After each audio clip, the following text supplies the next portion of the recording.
चलिए, तो मैंने आपको बताया था साइन रूल और area sine rule of triangle. ठीक, अब हम लोग बात करेंगे कोसाइन रूल पे। ठीक है, कोसाइन रूल हेडिंग डाल लीजिएगा, cosine rule, cosine rule, cosine rule. ठीक, तो सबसे पहले में कोसाइन रूल होता क्या वो आपको बता दे रहे हैं। जैसे एक ट्रायंगल आपने यहाँ पर बनाई है, एक ट्रायंगल आपने यहाँ पर बनाई है, इस ये साइड आपकी ए है, ये आपकी बी है, ये आपका सी साइड है। ठीक है, ये आपकी सी साइड। ए के सामने वाला एंगल आपका अल्फ़ा ले रहे हैं, बी के सामने वाला बीटा ले रहे हैं, सी के सामने वाला गामा ले रहे हैं। ठीक है, और ये आपका ट्रायंगल ए बी सी मान ले रहे हैं। ठीक है, ए बी सी ट्रायंगल आपका है। ठीक है, और ये साइड ए बी और सी है।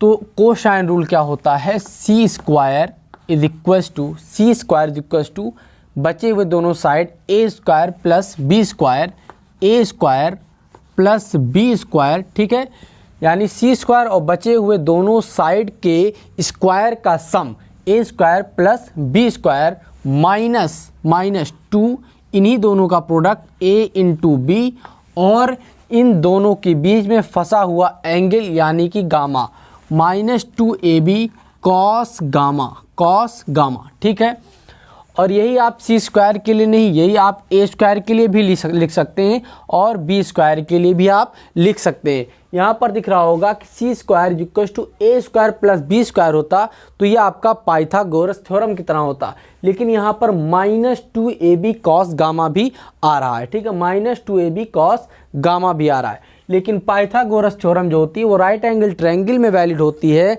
लेकिन कोसाइन रूल जो है वो हर तरह के ट्रायंगल के लिए वैलिड होता है और सभी साइड्स के लिए भी वैलिड होता है। हालांकि पाइथागोरस थ्योरम सिर्फ और सिर्फ हाइपोटेन्यूज के लिए वैलिड होता है, लेकिन जो आपका कोसाइन रूल है वो सी के लिए भी वैलिड होगा, ए के लिए भी वैलिड होगा और बी के लिए भी वैलिड होगा। ठीक है, तो आप सिमिलरली आप ए स्क्वायर या फिर B square is equal to, यानी B square is equal to बचा हुआ दोनों साइड यानी A square plus C square -2ac cos A और सी के बीच का angle beta -2ac cos beta. ठीक, यहाँ तक कोई प्रॉब्लम।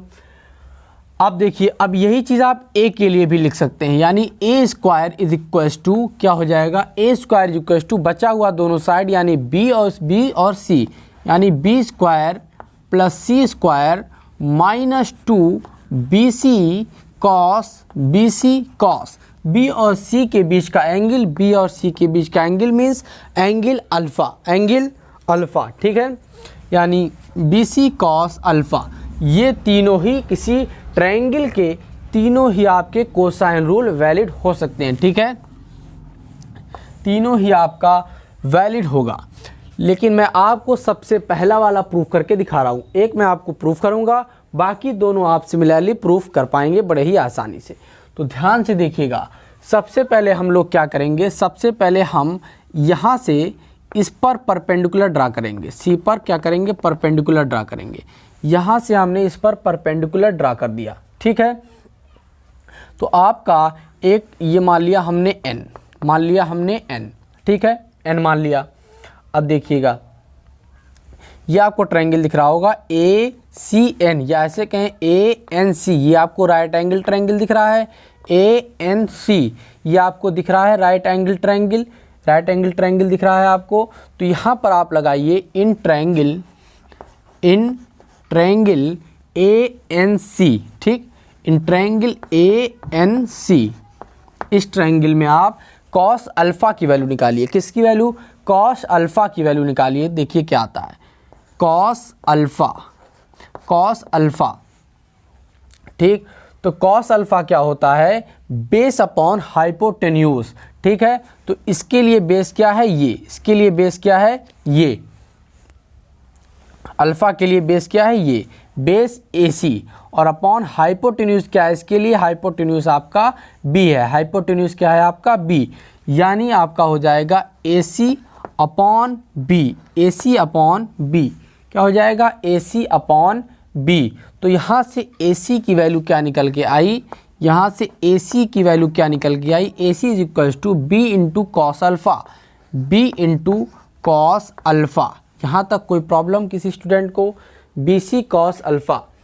अब आप देखिए, अब आप इन ट्रायंगल CBN या यूँ कहें CNB दूसरा वाला ट्रायंगल जो है उसमें आप क्या लगाइए, कॉस बीटा, क्या लगाइए, कॉस बीटा।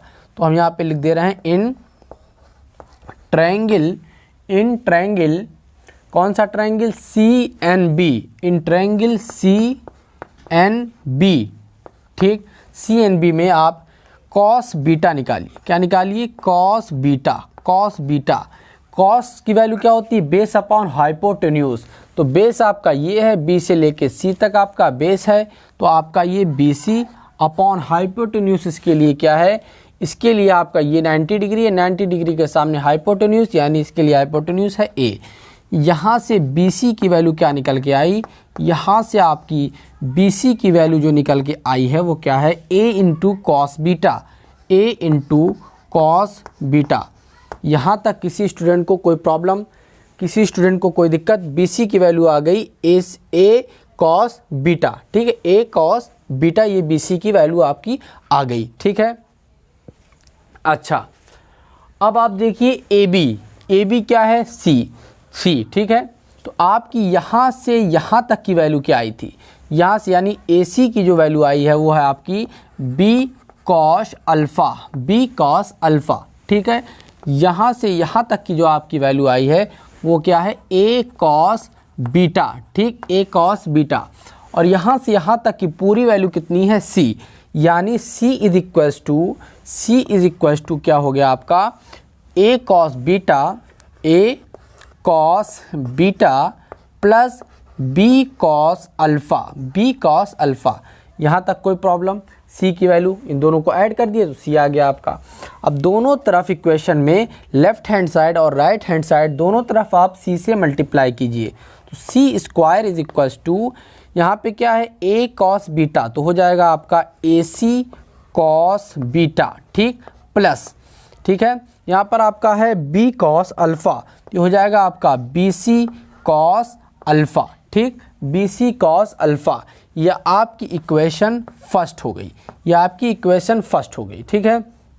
यहाँ तक किसी स्टूडेंट को कोई प्रॉब्लम, C स्क्वायर की वैल्यू हो गई AC cos beta plus BC cos alpha, यहाँ तक कोई प्रॉब्लम किसी स्टूडेंट को। अब आप देखिए, अब जैसे हमने C पर एक परपेंडिकुलर ड्रा किया है, ठीक उसी तरह से अब आप B पर एक परपेंडिकुलर ड्रा कीजिए। कहाँ पर, B पर आप परपेंडिकुलर ड्रा कीजिए, तो इसकी वैल्यू क्या आएगी, इसकी वैल्यू कहाँ से आप निकालेंगे, इस ट्रायंगल में आप क्या लगाएंगे, कॉस गामा लगाएंगे, इस ट्रायंगल में आप लगाएंगे कॉस गामा, या फिर जिसने प्रोजेक्शन पढ़ा है वो प्रोजेक्शन से भी निकाल सकता है, ठीक है। अदरवाइज आप ट्रिग्नोमेट्री उसमें लगाएंगे, यानी कॉस गामा की वैल्यू वहाँ से आप निकाल लीजिए। किसकी वैल्यू, कॉस गामा की वैल्यू निकाल लीजिए, यानी A कॉस गामा, इसकी वैल्यू क्या आएगी आपकी, A कॉस गामा, ठीक, इसकी वैल्यू यहाँ से यहाँ तक की वैल्यू क्या आएगी, A कॉस गामा, ठीक है। अब देखिए यहाँ से यहाँ तक की वैल्यू क्या आएगी, तो आप इस ट्रायंगल में क्या लगाएंगे, कॉस अल्फ़ा, ठीक है, कॉस अल्फ़ा लगा दीजिए इस ट्रायंगल में, आपका निकल के आ जाएगा, तो क्या आएगा, C कॉस अल्फ़ा, क्या आएगा, C कॉस अल्फ़ा, ठीक, यही आएगा। यानी अब आप B को क्या लिख सकते हैं, B यहाँ से यहाँ तक था B को आप लिख सकते हैं A cos gamma plus C cos alpha, यानी आप B इज इक्वल्स टू लिख सकते हैं क्या, A cos gamma plus C cos alpha, ये लिख सकते हैं। अब दोनों तरफ इक्वेशन के B से मल्टीप्लाई कीजिए, तो ये हो गया B square is equals to AB cos gamma plus BC cos alpha, ये हो गया आपका, यह आपका हो गया इक्वेशन सेकंड, ठीक। अब मैंने एक जो है पहला इक्वेशन हमने पूरा स्टेप बाय स्टेप आपको सॉल्व करके दिखा दिया है। दूसरे स्टेप के लिए आपको यहाँ से यहाँ परपेंडिकुलर डालना है और ठीक यही काम करना है, ठीक है, ठीक यही काम करना है। कॉस गामा निकालना है, कॉस अल्फ़ा निकालना है, ठीक है। तो आपका इक्वेशन सेकंड बन जाएगा, ठीक है। पहले इक्वेशन के लिए हमने सारी चीज़ें करके सीरियल वाइज बता दिया है। सिमिलरली दूसरा इक्वेशन भी आपका आ जाएगा उसी तरीके से। अब तीसरे इक्वेशन के लिए आप परपेंडिकुलर कहाँ से ड्रा करेंगे? तीसरे इक्वेशन के लिए आप परपेंडिकुलर यहाँ से ड्रा करेंगे, इस पर, ठीक है, इस पर ए वाली साइड पर परपेंडिकुलर आप ड्रा करेंगे थर्ड इक्वेशंस के लिए। किसके लिए? थर्ड इक्वेशन के लिए आप परपेंडिकुलर यहाँ पर ड्रा करेंगे, ठीक है। नीचे तक क्लियर दिख रहा है? ये सारी चीज़ें आपको क्लियर दिख रही हैं नीचे तक, ठीक है। तो आप थर्ड इक्वेशन के लिए यहाँ से इस पर परपेंडिकुलर डालेंगे और फिर इसकी वैल्यू ट्रिग्नोमेट्री से निकालेंगे। इसकी वैल्यू मतलब यहाँ पर कॉस गामा लगाएंगे तो बी कॉस गामा इसकी वैल्यू आ जाएगी, बी कॉस गामा। इस ट्रायंगल में आप ट्रिग्नोमेट्री लगा पाएंगे ना, इस ट्रायंगल में आपको कॉस गामा की वैल्यू निकालनी है, बस यही काम करना है, ठीक है। बेस अपॉन हाइपोटेन्यूज वही वाला काम करना है, ठीक है। अदरवाइज प्रोजेक्शन से भी आप पढ़ेंगे, अभी प्रोजेक्शन क्लास 11th में है वो आप पढ़ेंगे, तो बी को इसका प्रोजेक्शन बेस पर तो B cos alpha B cos gamma हो जाएगा, ठीक है।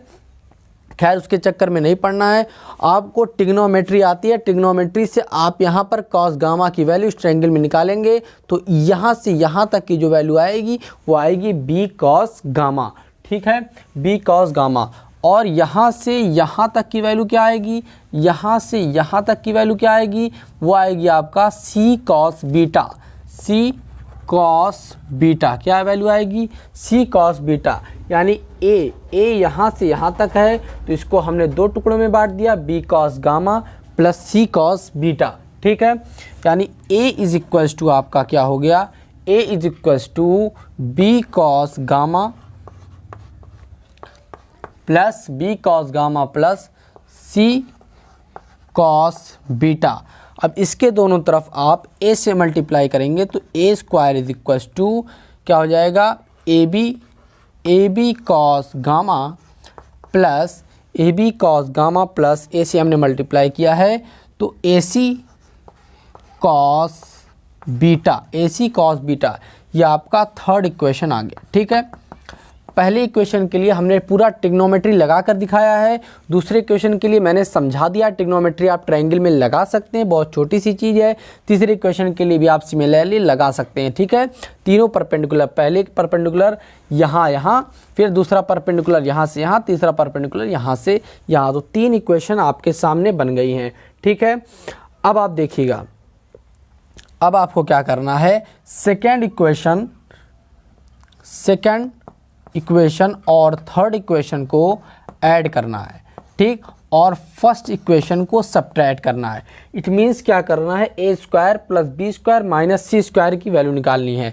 इसका मतलब क्या हुआ कि A square plus B square minus C square की वैल्यू आपको निकालनी है। यहाँ तक कोई दिक्कत किसी स्टूडेंट को? सारी चीज़ें क्लियर समझ में आ रही हैं, है ना? तो आपको क्या करना है कि इक्वेशन सेकंड और इक्वेशन थर्ड को ऐड करके फर्स्ट इक्वेशन को आपको सब्ट्रैक्ट कर देना है, यानी A square plus B square minus C square आपको निकालना है, ठीक है। A square plus B square minus C square. तो ए स्क्वायर की वैल्यू आपका ये है, क्या है? A B cos gamma, A B cos gamma plus A C cos beta plus A C cos beta, यहाँ तक कोई दिक्कत? और प्लस बी स्क्वायर की वैल्यू यहाँ पर है, ये है आपका ए बी कॉस गामा, ठीक, plus B C cos alpha plus B C cos alpha, ठीक है। और माइनस सी स्क्वायर को सब्ट्रैक्ट करना है, यानी minus A C cos beta minus A C cos beta minus B C cos alpha minus B C cos alpha, ठीक है। इसकी वैल्यू हमको निकालनी थी। अब minus B C cos alpha से plus B C cos alpha cancel हो गया और minus A C cos beta से plus A C cos beta cancel हो गया, यानी आपका जो आया निकल के वो आया A square plus B square minus C square की वैल्यू आई A B cos gamma plus A B cos gamma यानी 2ab cos gamma equals 2ab cos gamma, ठीक, कॉस गामा। अब आप सी स्क्वायर को इधर ले जाइए और 2ab कॉस गामा को इधर लाइए, ठीक है, सी स्क्वायर को उधर ले जाइए तो सी स्क्वायर इक्वल्स टू हो गया आपका A square plus B square minus 2ab इधर आएगा तो माइनस 2ab कॉस गामा, ठीक है। क्या ये ऊपर वाली इक्वेशन नहीं है, C square equal to A square plus B square minus 2ab cos gamma.